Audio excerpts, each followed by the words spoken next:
આપણે જોયું કે હવે ગુજરાતમાં 19 જૂને બે ચૂંટણી આવી રહી છે, ખાસ કરીને કડી અને વિસાવદર છે ત્યાં પેટા ચૂંટણી છે અને 23 તારીખે તેનું પરિણામ સામે આવવાનું છે। પરંતુ જો વાત કરવામાં આવે કે હવે આ ચૂંટણી યોજાય એની પહેલા કોંગ્રેસને મોટો ઝટકો લાગ્યો છે।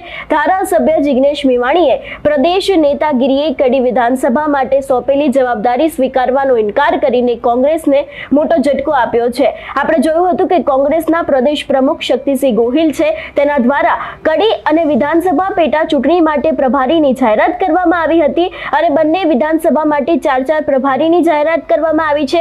વિસાવદર માટેની જો વાત કરવામાં આવે તો પરેશ ધાનાણી, ઇન્દ્રનીલ રાજ્યગુરુ, તેની સાથે વશરામ સાગઠિયા અને પુંજા વંશની પ્રભારી તરીકે નિમણૂક કરાઈ છે। તો કડી માટે ગેનીબેન ઠાકોર, જિગ્નેશ મેવાણી, પાટણના ધારાસભ્ય કિરીટ પટેલ, તેની સાથે માલધારી નેતા રઘુ દેસાઈની પ્રભારી તરીકે નિમણૂક કરાઈ છે। આ સાથે શક્તિસિંહ ગોહિલે કહ્યું હતું કે આ પ્રભારીઓ 2 દિવસ સ્થળ પર જશે અને તે બાદ સ્થાનિક કાર્યકર્તાઓને મળશે। તેના બાદ મોવડી મંડળ મુકુલ વાસનિક છે તેમની સાથે રહેશે, વાતચીત કરશે અને અમે 2 જૂન છેલ્લા દિવસે નહીં પરંતુ અમે ફોર્મ ભરવા નહીં જઈએ અને જીતવા માટે થઈને તે લોકો દ્વારા ક્યાંક વિશ્વાસ છે તેને પણ વ્યક્ત કરવામાં આવ્યો હતો કે અમે લોકો આ બેઠક ઉપરથી જીતીશું। પણ જો વાત કરવામાં આવે જિગ્નેશ મેવાણી વિશે તો તેમના દ્વારા કેમ આ વાતનો વિરોધ કરવામાં આવ્યો તો સૂત્રો પાસેથી એવી પણ માહિતી મળી રહી છે કે ધારાસભ્ય જિગ્નેશ મેવાણીએ એક સૌથી મોટો ઝટકો આપ્યો છે।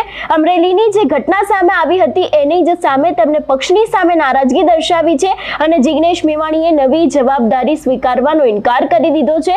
કડી વિધાનસભા પેટા ચૂંટણીમાં પ્રભારી તરીકે જે જવાબદારી સોંપવામાં આવી હતી અને આ સોંપાયા બાદ તેમને એવું પણ કહેવામાં આવ્યું છે કે હું આ જવાબદારી માટે કામ નહીં કરું। જિગ્નેશ મેવાણીએ કડી વિધાનસભામાં પ્રભારી તરીકે જવાબદારી નહીં સ્વીકારવાનો નિર્ણય અંગે શક્તિસિંહ ગોહિલને અવગત કર્યા છે અને ઉલ્લેખનીય છે કે અગાઉ જિગ્નેશ મેવાણી અનેકવાર પક્ષથી નારાજગી છે તે દર્શાવી ચૂક્યા છે।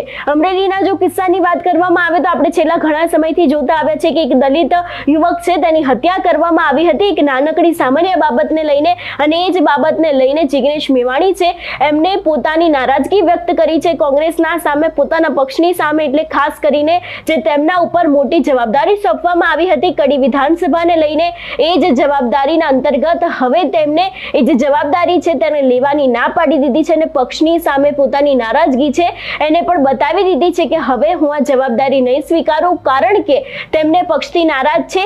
ખાસ કરીને જો વાત કરવામાં આવે કે આવા અનેક એવા કિસ્સા સામે આવી રહ્યા છે જેમાં જાતિવાદી માનસિકતાના પણ અનેક એવા કિસ્સાઓ સામે આવ્યા હતા અને હવે એ જ વાતને લઈને જે જિગ્નેશ મેવાણી છે તે ફરી એક વખત મેદાન આવે છે અને તેમના દ્વારા પોતાના જ પક્ષની સામે નારાજગી વ્યક્ત કરવામાં આવી છે। એટલે કે ખાસ કરીને અત્યારે હાલ ગુજરાતના રાજકારણમાં ગરમાવો જોવા મળી રહ્યો છે। ગુજરાતમાં 2 પેટા ચૂંટણી આવી રહી છે કડી અને વિસાવદરની, પરંતુ એની પહેલા ક્યાંક કોંગ્રેસમાં અંદરો અંદર ડખા થયા હોય એવું પણ સામે આવી રહ્યું છે। એટલે કે આ ખાસ કરીને હવે આગામી સમયમાં એ પણ જોવાનું રહેશે કે શું શક્તિસિંહ ગોહિલ દ્વારા કોઈ નવો તેમની સામે પગલાં ભરવામાં આવશે કે કેમ। તેની સાથે જ જે જિગ્નેશ મેવાણીની માંગણી છે એને લઈને શક્તિસિંહ ગોહિલ દ્વારા કોઈ કામ કરવામાં આવશે કે કેમ તે પણ હવે આગામી સમયમાં જોવાનું રહેશે। તમારું શું માનવું છે આ વિષયને લઈને અમને કમેન્ટ કરીને ચોક્કસથી જણાવજો। તેની સાથે જ અમારી ચેનલ નિર્ભય ન્યૂઝને લાઇક, શેર અને સબસ્ક્રાઇબ કરવાનું ભૂલશો નહીં। નમસ્કાર।